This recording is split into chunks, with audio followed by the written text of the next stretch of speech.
Introducing Tony and Other People, a podcast. Here's your host, Tony Levesque. Dan Myers.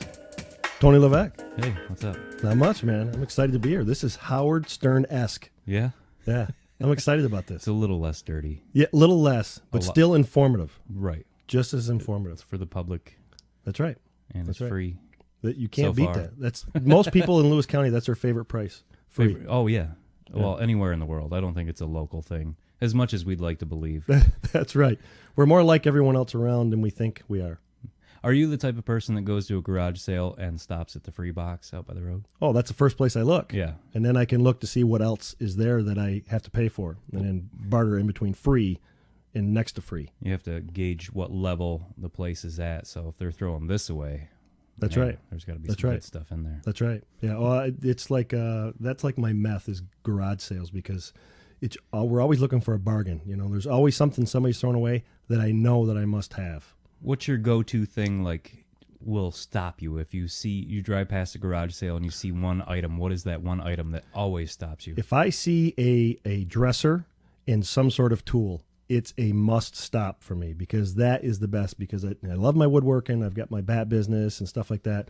So I'm always, it's almost like a disease. I'm always thinking of what I can get for a good price and maybe sell it, or can I replicate that? Something along that lines, and if I can get a good tool for cheap, I'm all over it. That's always a good deal. It's always a good deal. I'm nuts for music equipment. If I see anything that looks like you can plug it in and make music with it.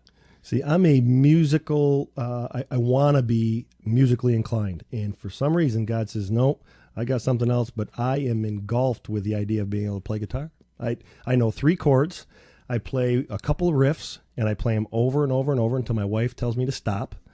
And then it's therapeutic. It's therapeutic for me. Mm-hmm. Even though it's only 3 chords, I love it. There's I love it. something attractive about a guitar. Just looking at it and strumming. It's if you've never played a guitar, I guess you don't know that feeling. But that strumming that chord and the guitar is in tune. There's no greater feeling. Just the sound. I love when people slide their hands up and down the strings. It's just, my dad can play, and he's pretty good. Mm-hmm. And it's actually how he met my mom. He was playing just in a family gathering during Christmas, and they were just playing guitar, and that's how they met. And but for some reason, I've always been just engulfed with that notion of being able to play guitar and seeing my stuff up there, and not even about entertaining. It's about a therapy, so to speak. Just it's a nice release of endorphins and a relaxation that I wish I could engage in. And I have to do it kind of by watching guys like you, and Jason Griffin and those guys up there, just doing that sort of thing. So I get to live vicariously through you guys. So well, I noticed too, the longer people are in the music scene locally, if you see some guy that's been in it for quite a while, it's because they enjoy it as much as they enjoy playing for other people. They're doing it just as much for themselves. It goes back to the guitar is just an attractive thing. Yeah. And not just guitar, any instrument. Yeah. And once you got you get some guys that are on there just with a box, with a box up there, just getting a little beat to it. I mean, that's fun. Some of the stuff we witnessed at Bark Eater it blows my mind. That place is such a honey hole for just entertainment, enrichment, conversation. It is obviously a tap room, they call it, but it is more than just a tap room. I mean, it is a special place. And there's things that we do in life that we find are like, man, something feels good about that. You know what I mean? And that is a place. Yeah. It is a place that does that for a lot of people. Dean has suggested maybe doing something over there. I think it would be fun to do a little podcast over there, get a handful of select people, and have a good Bark Eater night. Oh, that would be great. I mean, the things that will come out of that conversation. Oh, yeah. And the music. Or we'll expect so much and nothing will happen. You do a couple songs. Worst. We have some conversation. One thing leads to another. Oh, let's do this song. You know what I mean? Because, all the stuff that people sing, some of it's their own stuff. Some of these covers, and everybody's got a nice eclectic, view of kind of different kinds of music, which is awesome there. I always enjoyed to see David Steltz, and Dean and I had talked about this, that he'd never played in front of anyone before and doesn't play any covers, just writes Irish music. And to watch him go up there for the first time in front of everyone and nail it, And it's just so amazing that we have this amount of talent It is. right yeah. here. And there's been a couple of Fort Drum soldiers that have done that same thing. They've never had an opportunity to play in front of people, and that forum is absolutely ideal. It's not big. It's nice and small, but you go in there and you just feel like you're home or you're back in another world, and people just enjoy it. You know what I mean? It's a very receptive place. I've never played a place where people are so quick to clap and to cheer, and they mean it. It's not. I've been to a million places where good job, but there, people listen. I don't think they have a choice. It's not a very big room, and it carries. But I think people really listen. It opens you up. That place just opens you up. It's like the judgment-free zone. I've said so many things in that place that I wouldn't say anywhere else, just because the conversations just flow. The music flows. You're right. There's something about that. This is a good free plug for Dean. By the way. It is. I didn't know we were going to do a whole. but the thing is something like that's good in the community. You want people to talk about. For him to be back open on Friday nights. All of us are entrepreneurs in one way or another. Whether it be you with music or you get involved in radio, which I think is phenomenal, by the way, for our area. Thank you. But it's one of these things where, and I tell people this all the time when I'm doing a meeting or speaking at a forum, is you're going to look back at this era, these next 10 years, and you're going to look back at this 30, 40 years from now, and this is going to be like the golden age of Lewis County. There's people, the young people in this environment right now, yourself, Dean, me, other young entrepreneurs. You look at your usage of the word young is very it's flexible. important. Yeah, it is.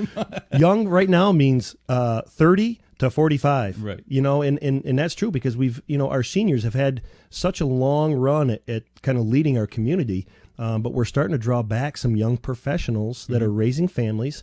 And once we did things in college and saw what was out there in the world, we want to bring that same thing back here to Lewis County. And it's very doable. Things like you're doing this podcast, for instance, or us new people doing music, and things like that.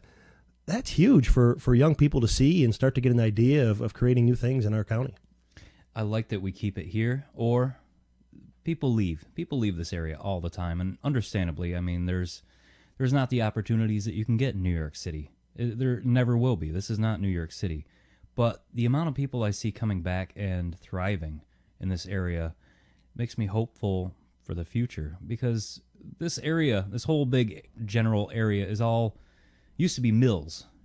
Everyone stayed here because there was a good job and you can have a great family. The schools are awesome. Nature around here you can't get that.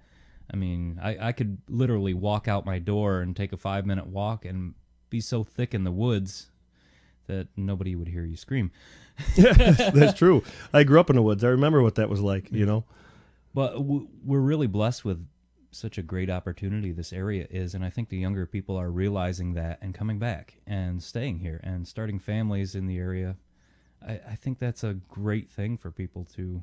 It is. And one of the things that I really push when I talk with, especially young entrepreneurs and even some of your older business people, is the way the world is set up now. You can have a small business here, you can have a shop online, and you can distribute and sell things all over the place. So you can still have those things that other business people do, or entrepreneurs, or things like that, and still enjoy, the opportunities we have in the North Country. Just that opportunity of clean air and water, other than when air is just right and, the manure smell comes down through town. But other than that, we're pretty blessed. We are. Our crime rates are low. If you look at us demographically, you've got Utica, which is a huge demographic. Mm-hmm. You have Jefferson County, which is a huge demographic. And then you've got Syracuse. So we're surrounded by all these huge opportunities for people in those areas. And then you have us. And we're quite the enigma to everyone else looking in. Everyone looks at us and say, there's something different. What's different about that? There's things that we don't have that they have. But I think you're finding that we're starting to bring those things into play here. Mm-hmm. A tap room, new music, live music every weekend, craft beer, look at the Cream Cheese Festival, look at the Bluegrass Festival. Things like that is what's going to make us more attractive to so many people. Mm-hmm. We're crafting Dean said it too, and I can't think. Never mind. I just It'll come back to you. Derailed my whole train It'll come of back to you. thought there. As you look out into the horizon, it'll come back to This you. is a nice little room. It's a isn't it? perfect setup. And I didn't realize that this is your My used to be cousin's your old cousin's place, yeah. house, I think he used to shoot deer right out these windows, actually. I've thought about it. I've seen a few. I bet you have. Yeah, he knows these woods like the back of his hand. He's like the Daniel Boone of the North Country. When I first checked this place out, I went out into the man cave and all the bears on the wall and the deer. I tried to convince him to leaving some of it there, because I'm surprised he didn't, because Yeah. he's not short of any of those types of things, those trophies. yeah. So he actually speaks bear, deer, and turkey. He speaks all three languages pretty fluently. So So we don't know each other very well. I mean, we've had quite a few You're right. beers together Yeah. over the years, but I'm not even sure what you're from the area. yeah, born and raised. My parents were born and raised. My mother's side came from the big Polish conglomerate up on the hill, the Serdowskis and Zawadzkis. And then we're not sure where my father's side came from. We know it kind of came from Canada and then kind of came down in here. But yeah, my parents were born and raised here in Lawville. And my mother's been a hairdresser for 40 years. Really? So I grew up in a salon. So if you can imagine little boys, my brother and I, and little boys just winging ourselves around and spraying water bottles and stuff. So I'd gotten hit with a brush and a comb many times by my mother. That was the discipline. I started in Catholic school, so it was getting hit by a ruler and then getting hit by brushes in my mom's salon. So that was my formative years. You went to St. Peter's then? Yep. Okay. Started at St. Peter's, then we went to what we called the big school in Lawville. Yeah. The big school. We had So- that too. I went to South Louis. So Oh, yeah. the little school Yeah, was the little Port school. Leyden. Yeah. Yeah, the little school be Port Leyden. Yep. So you got the same thing. Only you didn't have the nuns probably beating on you. There was, we had, I forget what it was called, but I grew up Catholic. Yep. So it was like once a day or maybe a couple times a week we walked over to the school. Yeah. And the nuns taught Yep. us over there for a couple hours every Yep. day. Yeah. Yeah. Wow, I haven't thought about that in a long time. Yeah. Yeah. It brings back a lot of memories when you start thinking about the nuns and the education early on with religion. So, Getting beat. I never got beat. Sorry. oh, lucky Not you. by the nuns. Well, just a little bit, not a lot. That was good most Just of the time. enough. Just enough. Build some character. That's right. Nothing I think they wrong with called that. it character building. I think that's what they called it. Yeah. So you have a couple businesses. I do. The first thing and I taught for 20 years. I taught in education. I actually started out in the criminal justice field as a probation officer in Lewis County. Really? And I was a juvenile aid officer. So I dealt a lot with, kids in need of supervision. We know that around here, there's a lot of opportunity for people to get in mischief, obviously. Mm-hmm. So I dealt a lot with parents and families and a lot of single families, single moms and things like that were having difficulty with their young boys. And we would just help try to create opportunities for them, positive opportunities, not negative, not from a punitive standpoint. Mm-hmm. And that's what's great about probation is like an alternative to incarceration. And if you think about that from a juvenile standpoint or adolescent standpoint, we want to show them some opportunities for them before things get to that point where they would look at incarceration or something like that. So that's where I kind of started, and I just felt a pull towards that sort of movement to try to help. And then it was an opportunity for me to start teaching in special education that kind of really kind of catapulted me into school systems to be able to work with kids who have special needs, who have maybe behavioral issues. So in things like that, I just felt my journey getting bigger and bigger. And in being born and raised here, and you being from the North Country, there's limited resources, say recreationally or just enrichment wise. Let's take, guitar, for instance. Where outside of school can kids be involved in like a group therapy session where they're just playing guitar? Right. So that started weighing on my mind. And then when I started to really think about a community center component, people have talked about that for decades in our area. And everyone always talked about just having a building. And in my mind, I said, well, what's in that building? So I started developing back in 2006 just a business plan or an outline of programming for youth, adults, people with disabilities. And then from there, it just kind of steamrolled into Double Play Community Center that we started in 2011. So, that's kind of been my first love. I was kind of teaching, to pay the bills, and then the community center was just something that I was working on for the future. And then 2017, last year, it was that leap of faith. I just said, it's time. Mm-hmm. And God just presented an opportunity for me to walk away from teaching, and I'm all in. So that's my future. It's amazing to do what you love, isn't it? Oh my God, it's not even work. So I'm sitting there, and I became a personal trainer to kind of help. We do training for all sorts of people from age 3 to 93. We have a kids program where parents can come in and work out while the kids are there. And we meet people of every age group. I trained a woman, 91 years old last week. Really? 91 years old. We're doing chair exercises, but she's loving it. Yeah. And it's improving her quality of life. What's your advice for somebody trying to lose weight? You know what? It's simpler than people think. It really is. And we all have different soft spots in our diets. Our diet is probably 85% of the issue when it comes to stuff like that. And then just getting on a regular regimen just to get that metabolism kind of boosted. So even if you just work out twice a week for half an hour, just getting your body moving, that's one of the biggest things that you can do. And when people say nutrition, it's so hard. It's kind of you have to look at it as, okay, I have a plate. What am I going to put on that plate? How much am I going to put on that plate? It's as simple as that. When they say eat the colors of the rainbow and just shop on the outer rim of the grocery store, you do that and you're going to get yourself in a better place. And once you do that, you're going to see how this refined sugars kind of get out of your system, and there's a clarity. There's just opportunities that you didn't really think were out there for you to kind of be more motivated and do things.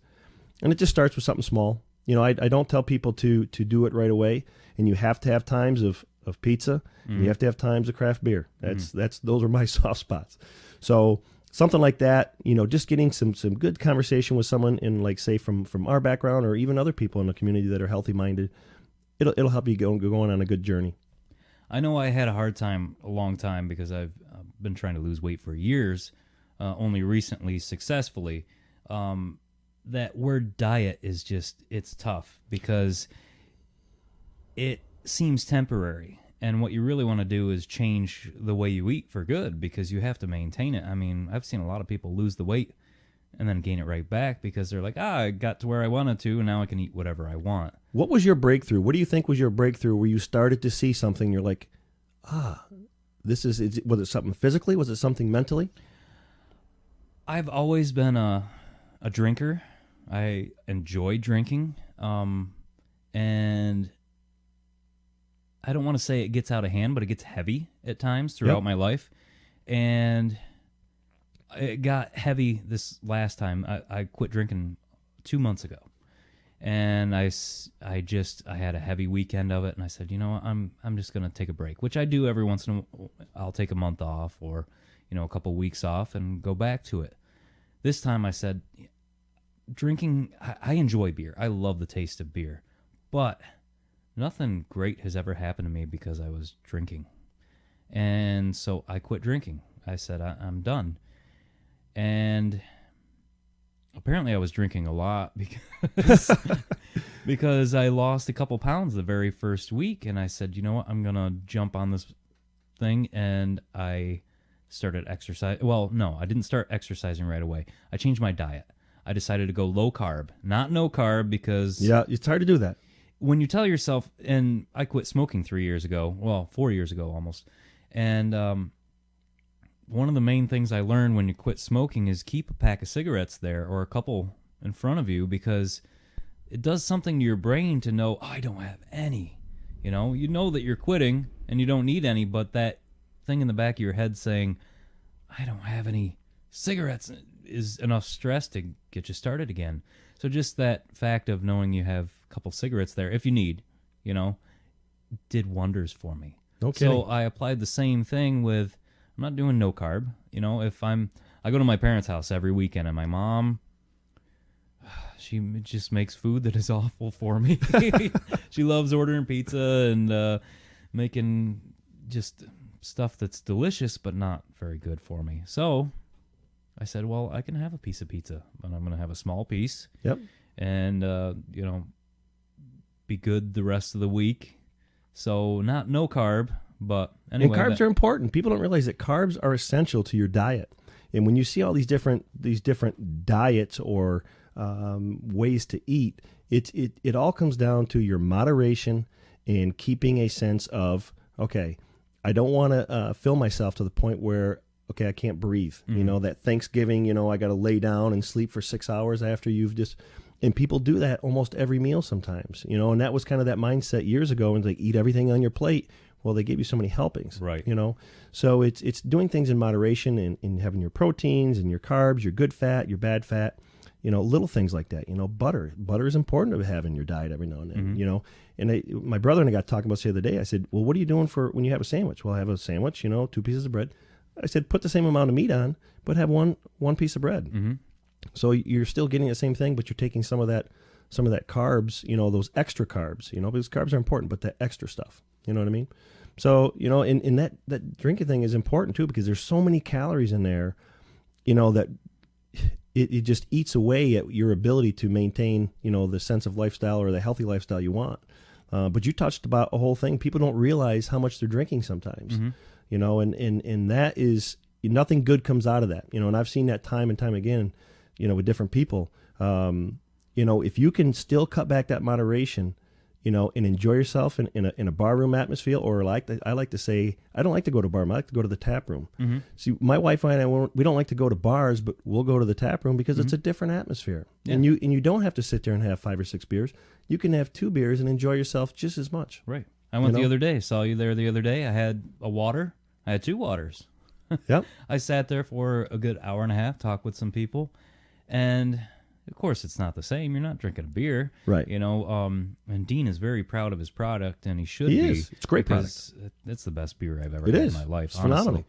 And I don't know if I'll be sober the rest of my life, but for now, in the foreseeable future, I don't see drinking. But if I want to drink, I'll drink, and I like having that power. It's my life. I'll do what I want. But, and that's kudos to you, man, because so many people can't take that step. Right. It's a hard step to take for people. I think there's many different levels of alcoholism. I mean, I guess technically, textbook, I was an alcoholic because I like to drink more than, the normal person, several days a week, if not all days a week.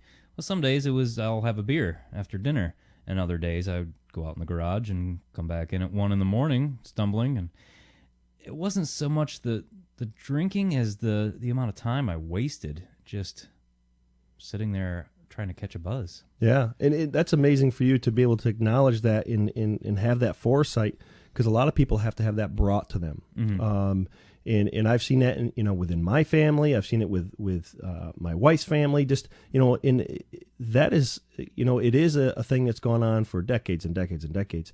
But there are many different levels, like you said. There's the fun alcoholic, there's the moody alcoholic, there's the mean alcoholic.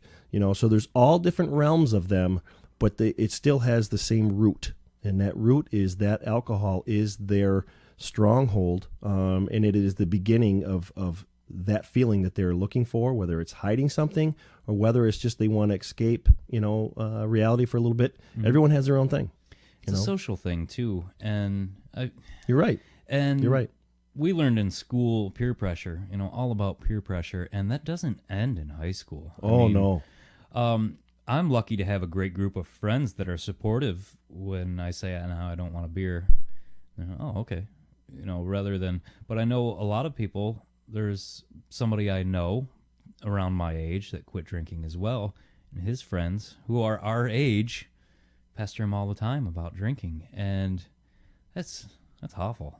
You know what I mean? Well, it's true, because and a lot of them aren't true friends if they don't acknowledge the fact that you have a thought process in your mind that you have recognized. I need to step away from this a little bit. They're selfish if they're trying to keep you in that realm of entertainment. You know what I mean? I think, too, a lot that means they have a problem. I agree. I agree. But you can't fix everyone's problems. You know Start what? with yourself. That you are so right. And for everyone to realize that we all have issues. You know what I mean? And there's going to be hypocrisy in everything that we do and people we're around. But how we handle that and deal with that hypocrisy, I guess, is essential in how we grow as individuals. So I think that, Yeah. Well, I'm down 29 pounds since I started 2 months ago. Look great, man. Thank you. Wow, you don't have to go that far. I feel so much more productive. I get up in the morning, I get so much more done. Even at night, because I think everyone likes to relax at the end of the night. My brain doesn't just shut off. I can't just go to sleep. I need a couple hours of chilling out. And a lot of times that involves Netflix and used to be alcohol. Yep. But now the more time I sit there, just sit in that chair, I think about all the things that I could be doing. And now I'm doing those things and losing weight at the same time, getting healthier. I love it. I feel like I've been given so many more years of my life, but right now. Yeah. People don't realize how many hours a day they waste. And I catch myself still doing that. I mean, I look at Facebook on my phone all day long, everyone does. Yeah. But I have to force myself and, wake up every once in a while. I got to put my phone down and do something. It's so easy for people. And they talk about these binge watching. Mm-hmm. And I see my wife loves Netflix or whatever it may be. Who doesn't? And yeah. And it's for so me, easy. Yeah, I'm so into trying to be productive. It's almost like a drug. I have to keep moving. The minute I stop, man, you better have something in front of me to do because mm-hmm. I just go to sleep. So I just got to keep moving. So, but once in a while, my wife will be able to get me to sit down and watch. And there's some good shows in there. Oh, there is. Yeah. I've caught a couple of different things that I really enjoy. But I'm so busy, and I'm always thinking how I can improve this or what can I do there. It's nonstop, and people are always, kind of say, geez, do you ever sleep? Do you ever sleep? And I always say, I'll sleep when I die. I'll sleep when I die.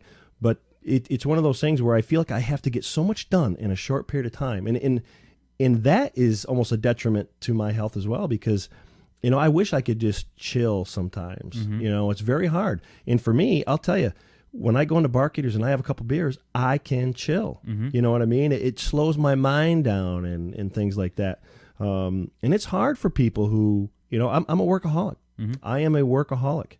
And it's very difficult for someone like me to be able to just relax. But when I do, like if I go to, if we ever go on vacation, once in a while we do, we'll go down to the pool and it's like, you slept the whole day. I'm like, that's because I never put it in neutral. Mm-hmm. It's tough for me. But when I do, it's some serious R&R for a little bit.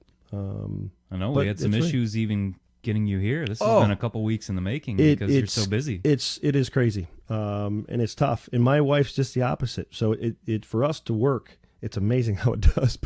But she's good for me because she will force me to put it in neutral. Calm down and yeah. So it is, sort of like people not being able to stop certain things in their life. Working is one of those things for me. Mm-hmm. So it just is. Yep. There are worse things. There are. Luckily, a lot of the things that I do, I try to engage my family in too. So mm-hmm. like the community center stuff, a lot of it was just kind of give something because I saw what my kids needed. So they were involved in it, which is nice. Mm-hmm. So that's been a good thing about it. It hasn't been something, not something that I'm out of town. Right. It's all within a realm of my community. So in that sense, it's more positive. There's like you said, there's worse things you could be doing. Yeah. Yep. It's so nice to keep things local and with your friends and family as well. I joined Twitter a while back just to get on. Facebook is very local. I mean, you can have whoever you want for a friend, but the people that like and share all your stuff and appreciate it are local. They're family. They're, so I got on Twitter mainly because nobody I know is on Twitter, and it's a more of a national, worldly. Yeah, it's a whole different animal for us locally. Yeah. And I love comedians, so I can follow them on there. They interact. I love it. And I can post, I feel like, more freely on there because my mom's not on Twitter. Yep. You know what I mean? Yep. The people that look up to you in the community are not on Twitter, so you can do that. Yep. I have no idea where I was going with that. Well, I think you hit a good thing there. It's more nationally. And mm-hmm. with Facebook, you're just within that certain community. Mm-hmm. And Twitter is so much more broad. Mm-hmm. And outside of our North Country, people use Twitter religiously. That's what they use. And people here don't use it. Mm-hmm. And that's what's kind of neat about it. And I've just started to indulge in Twitter a little bit more. And it's nice because you just get you feel like it's a more free space to express yourself. And you do feel limited locally because we are a smaller community, and there's certain things that you say, you get pigeonholed real quick around here with things. And it feels weird posting on Facebook because so many of those people that are going to see that are people that have known you since elementary school. I Right. mean, really, you've got people that know your entire history, know so much about you, and anything you post, it's taken a whole different way. Whereas if you were to meet somebody new and they started following your Facebook, they would have a total different idea of you than people that have known you their whole life. And their backgrounds are different. Their area from where they're from is different.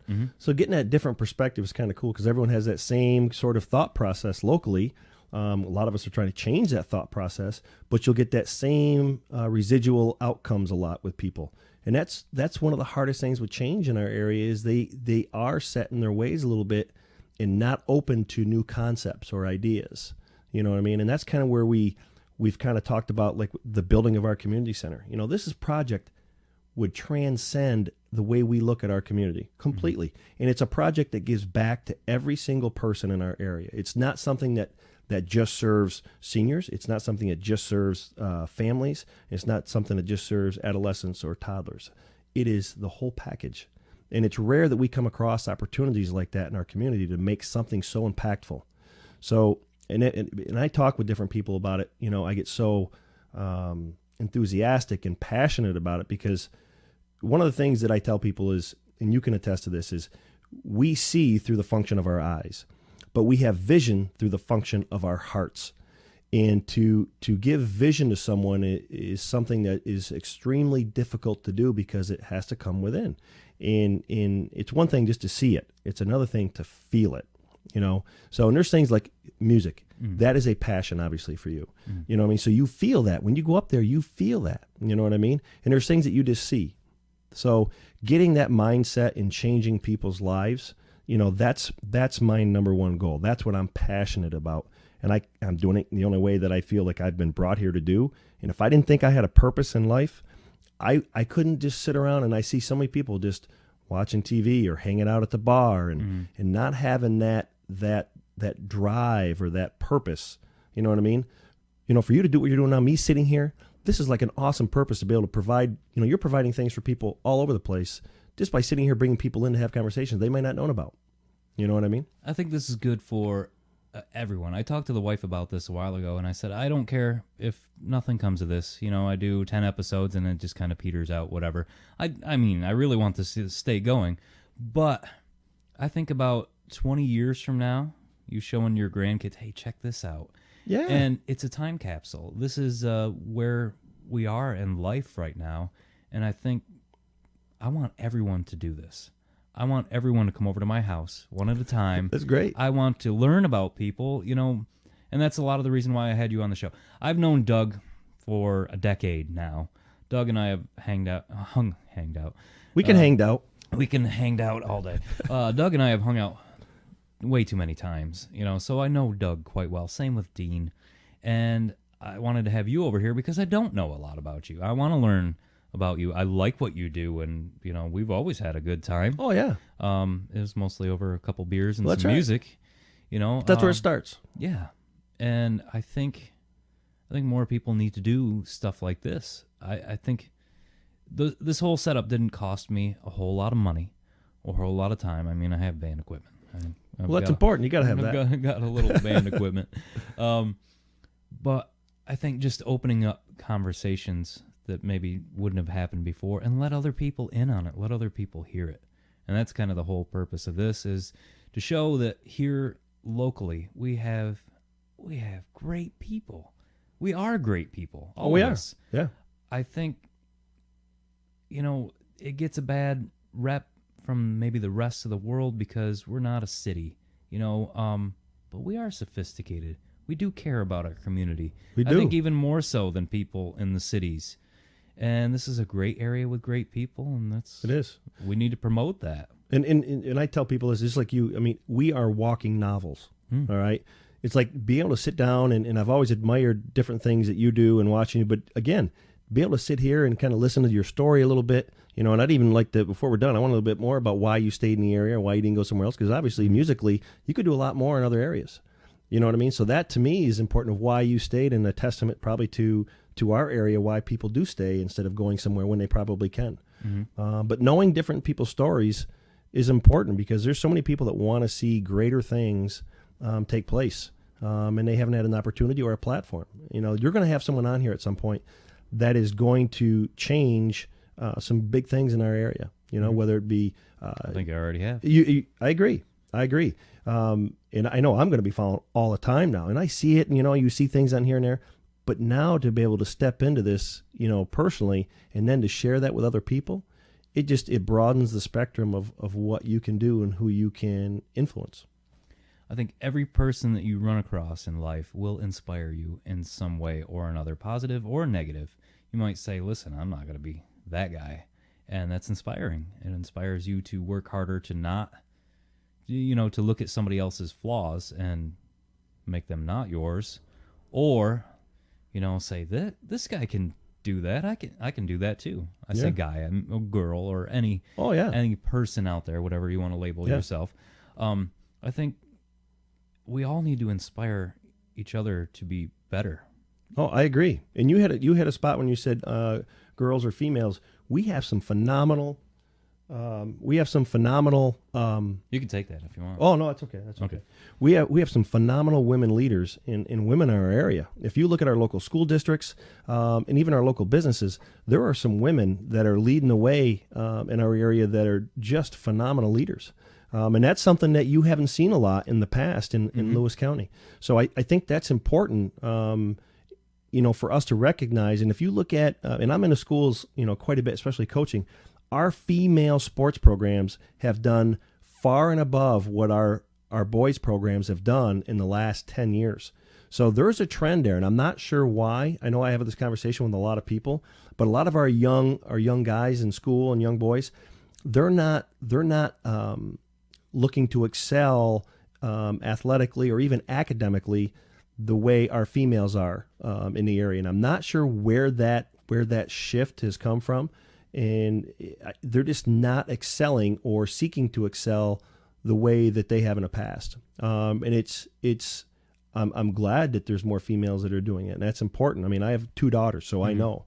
And my son is one, I think, I see his group is sort of like that. They just kind of go. Mm-hmm. They just experience life, which I'm all about people experiencing life. But I'm a firm believer in finding your purpose. Mm-hmm. And that's just something that, I don't know if it's just from the way I was raised or whatnot.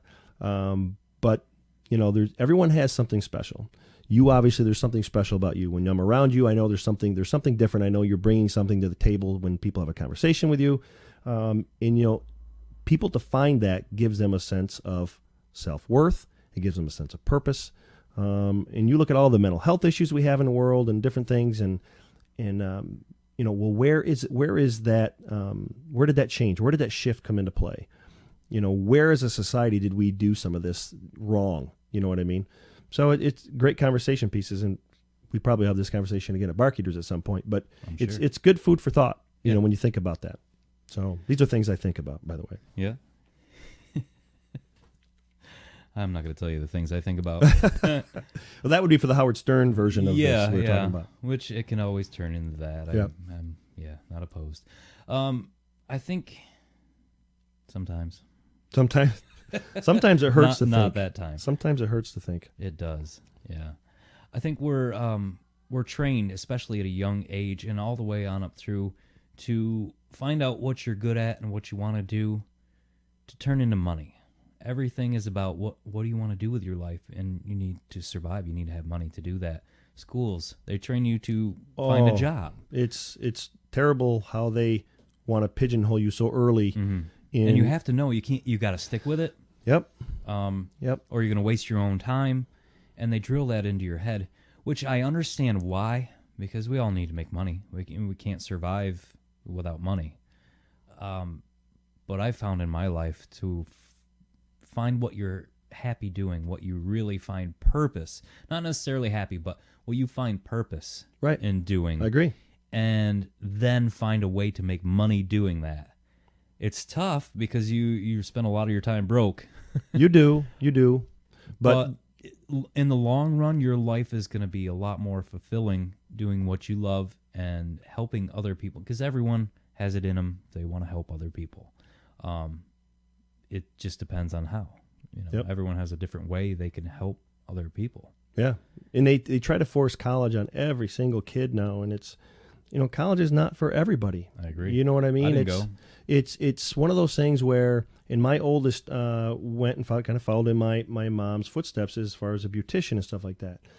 Well, she just opened her business on her own, and she's happy what she's doing, and she doesn't have $100,000 in debt, like her mother and father are still paying off our college debt, and I enjoyed my college life. College was great, but it's not, like I said, it's not for everybody, It is for a lot of people. I think a lot of people, we need doctors and lawyers. Of course.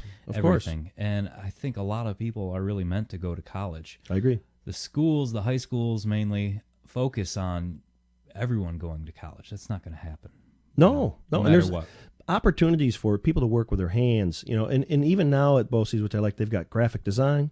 They've got, they're working with small animals. You've got the cooking. You've got all of those realms that people can still do that and go to college. They can still go there and experience that. And they get pigeonholed, and people say, oh, you can't go there. You won't be able to go to college if you go there. That's not true. It gives them a different, if they go there through the carpentry program and then they go into engineering, it gives them a better sense of what engineering can do and what the people behind what you're designing can help you create. Hands-on makes such a difference, too. The 4 years or 2 years that you go to college, if you were to focus those on what trade you want to be in, even if you're just going to watch somebody else do that job and get your hands in there, get your hands dirty doing what you want to do, it's so much better individually for that person rather than to spend 4 years in college to get a degree just so that they have a certain education level to then start doing what they want to do. School to work programs are phenomenal. You can go hands-on.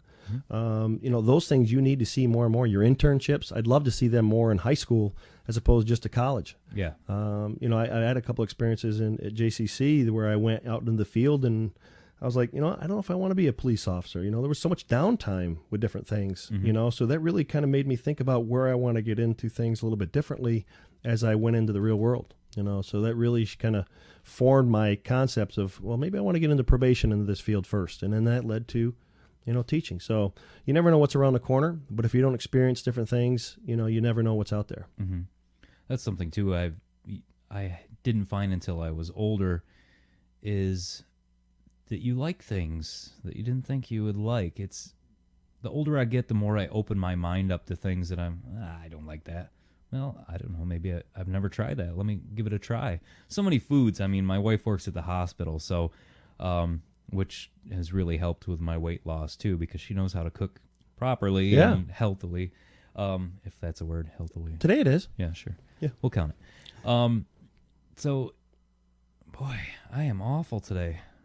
I need to have more coffee. Where was I going with that? Well, just to be able to have the opportunity with someone to be able to provide that and having the experience of being in different areas. And she started back in high school, right, in the dietary program up at the hospital. She's been there, and she won't be there forever. She's in college now. She waited till later to go to school, and she wants to go for psychology and help people in that way. But she doesn't realize that right now she is helping people. She's feeding, somebody's grandparents up at the hospital. She was feeding my grandmother. That's right. Who's in a nursing home. So, when you touched on something that she waited till later, her experiences, like what she's doing now, is going to make her a better counselor.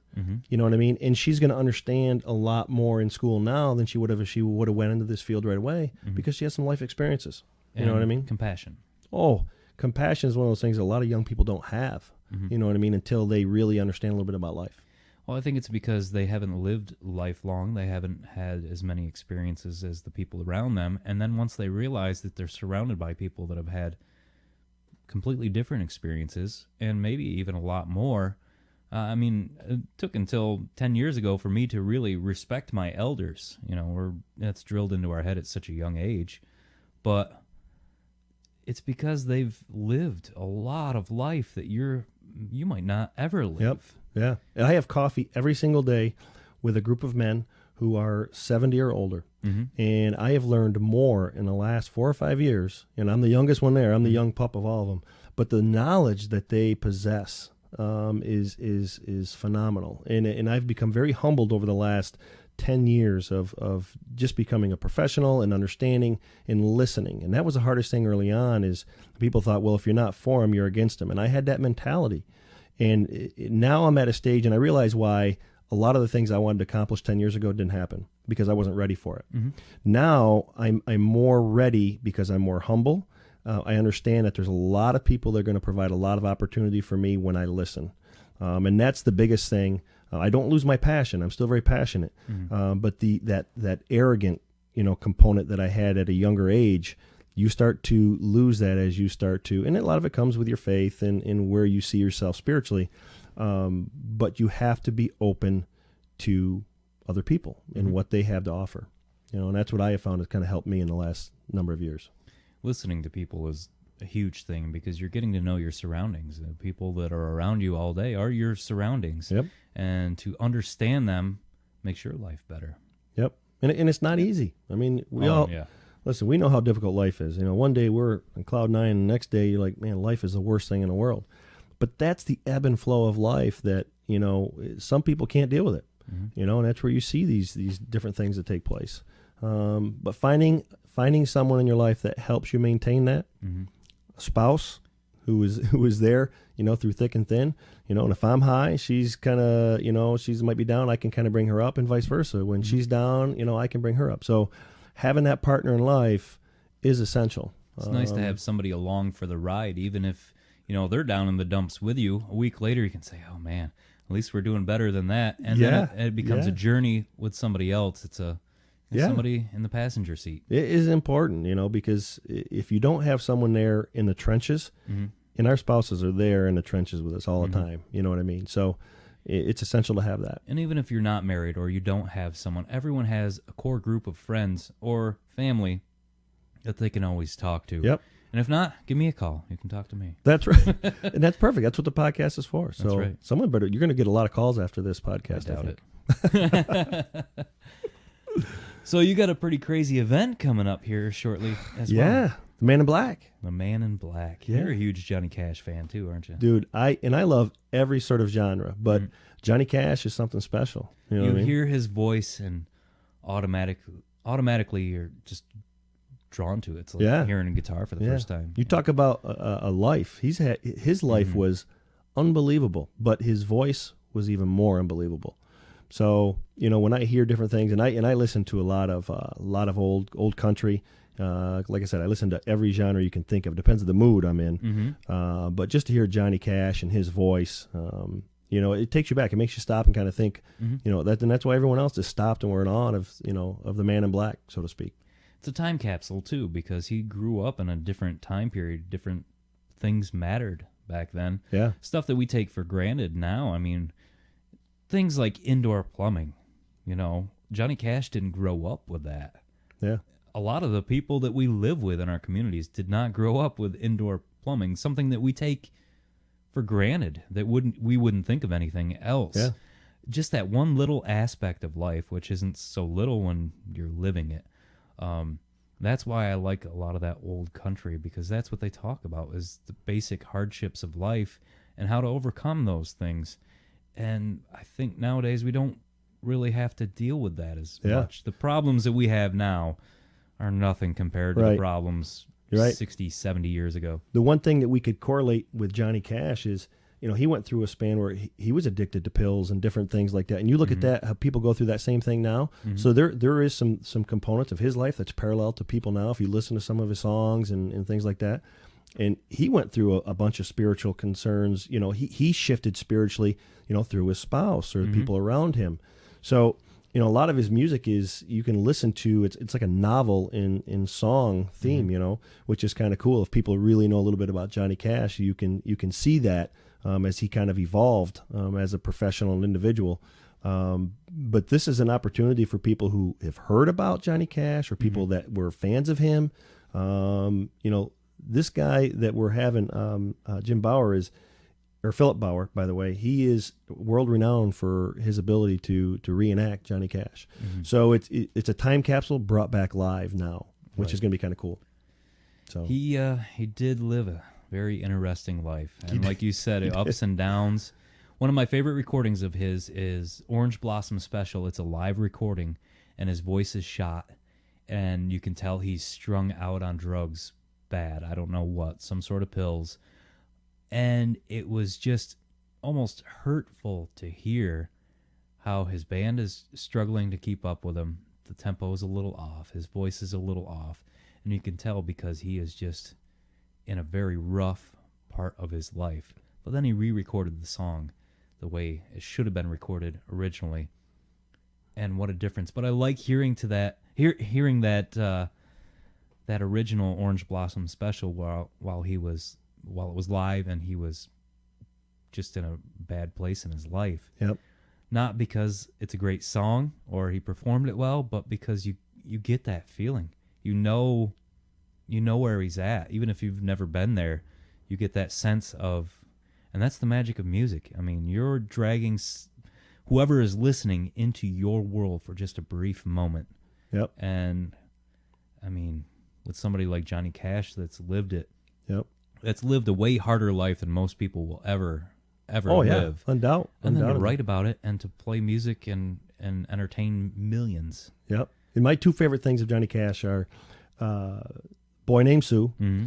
You listen to that song and you're walking through someone's life and you can just imagine, whether the father was an alcoholic and didn't give, a rat's ass about you, and he did this at the end. You find out he did because he wanted him to be tough, or, you go through that whole thing and you can play this whole movie or this story of someone's life, these two guys' life. The details into it, yeah, is unreal. And then Fulton County Prison, when he is actually singing there, and I listen to the live version with him doing it all the time, and he's yelling at the camera guy, "Don't bend over in here." He's just so fluid in everything he does and his atmosphere. And those guys, he was there because he probably knew he could be in there. He was probably not too far away from being in prison. And he's just trying to give these guys an opportunity to just kind of see, listen, you can make a difference. You can enjoy things in life. Once you get out, you can do things. So that's the kind of things I think about when I see and hear and watch the things that he did. And you're gonna get those feelings and emotions when you see, Philip Bauer come and reenact this. So those are kind of things that I see when we bring opportunities like this, like you getting live music in the Barkeaters or doing it somewhere else. We want to do things and bring things into the area where people can experience, Johnny Cash. Well, it's not Johnny Cash, but it is like Johnny Cash. And in this area, Johnny Cash is such a universal symbol. I mean, everyone knows Johnny Cash, and they know who he is. I'd say 90% of the people in this county love Johnny Cash. Not just like Johnny Cash. People love Johnny Cash. So to bring somebody in to cover his music and his story, from what I've seen of this guy's videos, he's bringing the experience of Johnny Cash, not just the music, which is inspiring on its own. It's a great story. He's an icon. He is. And I think that's and people can relate to him because they do have an idea of how difficult his life was. He sang about it. So that experience, I think, is right. And I'm hoping that a lot of young people will come out because they've heard the mystique of Johnny Cash, and you're going to have the real experience. It's one thing to go in and say, hey, yeah, they covered this Beatles song or they covered, this song here. But he is going to be like the replica of that. So you're going to, in a sense, you're going to get a real taste of being in front of Johnny Cash. You know what I mean? So which is kind of cool. And for generations that never got to experience exactly. that's an amazing thing. It is. Yeah. It is. In person rather than just seeing a concert, on a screen. Better than a hologram. Oh, yeah. What is this world we're living in? Yeah. Well, soon we'll just be teleporting all over the place, so we don't have to worry about it. Yeah. You don't have to go to the proctologist. You'll have an app for that, and then you just take it and then send it to them. See, that'll be... I'm going to get with a smaller phone when that comes into play. I imagine stuff like the hologram, looking back on it in 20 years, is going to be like the fanny pack type of thing. Like, oh, yeah, that makes sense, but kind of dumb. Yeah. What are we doing? Sometimes technology just takes a weird turn, but we don't know it until years later. That's right. Yeah, the fanny pack was one of those. That was... We can look back on a lot because I was an 80s, 90s kid. Yeah. So, and how old are you? 35. 35. 35, and I'm 44. So we're not too much of a disconnect. Right. So we experience a lot of the same things, especially in the North Country, because we don't get a lot of things Yeah, until it like a takes year few years. after. It's like Canada, It's like, it's like like the Ukraine. yeah, like the Ukraine. Yeah, they just got toasters. Yeah, we just Ukraine. got jeans. Yeah, jeans. We've been wearing slacks for 100 years. Slacks. Slacks. Yeah, That's how you can tell Velcro somebody- shoes. That's how you can tell somebody's age. Yeah, when they say slacks. Yeah. Well, bell bottoms came back, and now Everything has a now it's back to resurgence. the skinny jeans. The 80s. And you know, I don't mind the nostalgia throwing things back to the 80s. The 80s had some Oh yeah, redeeming qualities. yeah, they did. But it seems like they picked the worst fashion stuff of the 80s to bring back. Oh my god, the colors. The colors get Oh. me that neon yellow, that slime green. Yeah, they're rolling up the socks over the pants now. I thought I was done with that, and I see my son come home, and I'm like, "What are you doing?" You know, that was the worst thing that people brought when I was younger. I mean, I thought I'd never have to see that again. You know, The nice thing is, 20 years from now, we're going to get some retribution, and we're going to say, hey, look Look at how dumb you look. we can. That'll be nice. I'll Yeah. do it because I take pictures now of that so I can And show them. they're going to have way more pictures than what we had of our childhood. This is true, and everything's just on a phone, so you get so many Yeah. more pictures. But it's all digital. I always wonder what's going to happen if things crash, like they say it could crash, and you don't have any of these digital photos that you Why need. my wife uses Shutterfly. And Shutterfly, if you're listening, you know, sponsorship would be nice. That would be ideal. Shutterfly.com. You go there and you can upload all of your pictures, and she gets them printed off and sent. And they do 8 That's by perfect. 10s. They do the big canvas prints. So she's great about getting pictures printed up here and there. And that's something we forget about. We don't have pictures on the wall because everything's on our phone. They just show you. So we Not forget my about house. I don't know if you've seen my that. house. I've seen it. You guys got a lot of pictures. I like this. everywhere. I like this. Yeah. I like the music stuff, though. The Beatles, Yeah. that's good stuff. I'm a huge Beatles nut, in case you haven't You know who noticed. got me into that was Bob Watkins. I don't know if you ever met Bob I Watkins. did years ago, yes. Phenomenal man. Mm-hmm. Phenomenal man. He got me into, we used to paint together in the summers at Laval School. So he would always make a mix, and that's what we would listen to. So we were Beatles, the Monkees, you know, Rolling Stones, all of them. We would just listen to nonstop, and that's where I really got my love for you know, classic music, you know, classic rock and roll. And there's not a day goes by that I don't hear a Beatles song. I got my Beatles station on Sirius Radio. You know, I think about, you know, how he introduced me to that stuff. So which is awesome. My daughter is nuts for the Beatles. She'll be 4 tomorrow, and she is just crazy over the Beatles, which I play them all the time, so Yeah. that has something to do with it. But she watches this show. It's called Beat Bugs, and it's a kid's show, but they take Beatles songs and incorporate it into the storyline, and they sing the song. So each episode has 1 or 2 Beatles songs in it.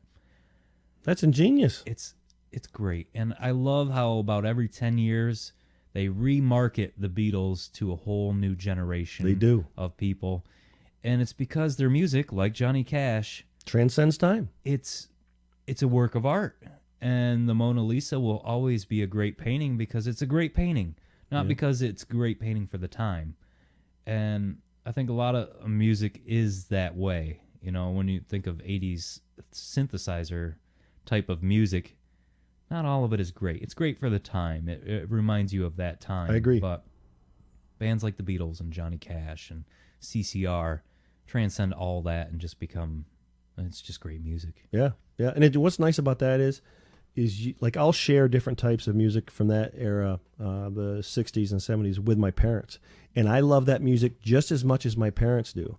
So if we're out, you know, and Led Zeppelin's on, or the Beatles are on, or Rolling Stones, or CCR, you know, we can share that type of thing. Fleetwood Mac is another one that I know my parents and I will listen to. You know, it's that sort of thing that we can sit there and I grew up with 8 tracks, listening to them with my parents in the car. You know, they tell me stories of me throwing 8 tracks out the window when I was 3 and 4 years old. But it's that sort of thing. Like, you should remember this song. I played this all the time when we were. So it's that sort of thing that you hear a song, it takes you back to your childhood, and it takes you back to those fond memories of hopefully fond memories of your family. And that's something you can share for generations, which is nice.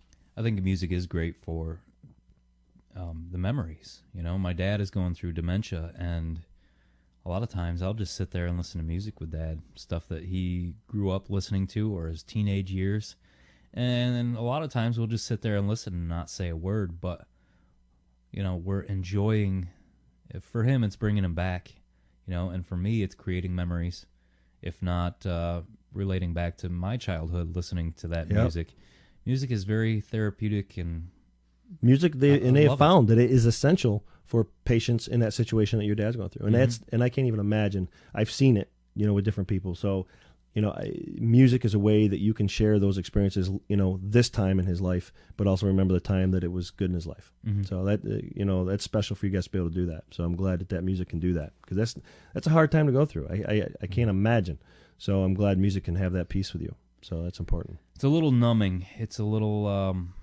I know what's coming because I don't want to say. I don't even know what stage of it he is, but he knows my name. He knows my daughter's name, and I go see them every weekend. I love it, and that's what I want.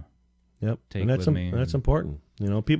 Family is one of those things that is always you can look back at and you can experience. We got a big thing tonight. I know, and we're going to all meet at 5:00, and it's what you look forward to. And it's that judgment-free zone. Mm-hmm. You can always go back home. They've seen you at your worst. That's right. So there's nothing you can do to embarrass yourself That's in right. front of your family. That's right. That's right. And that's what's good about it is you don't have to worry Mm-hmm. You can what be people are going to say. yourself, Yep. 100%. Yep. Yep. And that's what family's about. It's about being yourself. And if you can't, you need to work on your family and make that a possibility, because You are exactly right. everyone needs to be themselves 100% in front of somebody. I mean, you can't hide who you are. That's right. And that's the problem with Facebook is people are not who they are all the time. Mm-hmm. And, that's the one thing. It's more entertainment than anything. You know what I mean? And people use it as a way to make themselves feel better, obviously. But it's being around family and being able to be honest, that's important. This is where you get that freedom on Twitter, you said. Yeah. It's that freedom, you know what I mean? And you don't always get that in different other social medias. Right. Well, you can edit whatever you put on there. And that's true. That, to me, I mean, you get to work out exactly what you want to type out. You can make yourself as great as you want to make yourself on there. Yep. There's no reality to it. Yep. And you can't edit life. You can change your life, but editing and changing are two different things. Mm-hmm. You know what I mean? Change really comes from within, and editing is putting on a different face. Mm-hmm. You know what I mean? So you take those two components. It goes right back to what we said earlier about you see with your eyes, but you really make change and vision with your heart. So that I think that goes hand in hand with that change and edit. And I think it's okay to get out there and fail, and for people to see you fail. There's nothing wrong with that, because it's going to make you try harder. And when you succeed, people are going to see that failure and say, he came up from there, or she came up from there. I think it's important to try and have the public see you try. Yeah. Whether you fail or not. As long as you stick with whatever you're doing, try your best at whatever you're going to do in life, people will see that you have come from somewhere. You are exactly right. I keep in my office, I keep all the letters that turned me down for grants, all of the letters that turned our organization down for an opportunity. And I knocked on a lot of doors and had a lot of doors shut.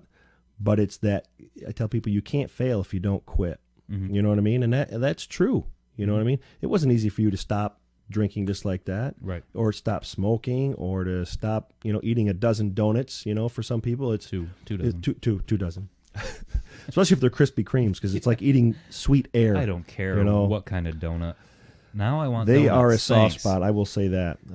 But it's that sort of thing. You continue to I remind myself, and I have that in the back of my mind, because if you don't put yourself out there, you know what I mean, you'll never achieve, you know what I mean? If you don't have setback, you can't get up and go anywhere, Mm-hmm. at least in my mind. Thanks for coming over today. Dude, this was an absolute pleasure. This A is a pleasure lot to of be fun. here. I loved it. Let's do it again. I think so. We'll get a group in here next time. Oh, I think it'll be bad. You know what would be bad is we get some guys in here to play little tunes. We'll talk about that. I'm okay with that. That'd be great. That'd be great. This is gonna be big. You're gonna be as big as Howard someday, and then I want to come back and kind of see this whole thing. So I'm just hoping to bring some things to the community, just like you are. that's awesome, man. Hey, God bless you, man. I appreciate the opportunity. I Dan really do. Myers, great to see you. Tony Levesque, awesome as always. All right. Thanks for listening to Tony and Other People, a podcast. Questions, comments, concerns for Tony's overall well-being? Want to be part of the show? Find us on Facebook or email us at tonyandotherpeople@gmail.com.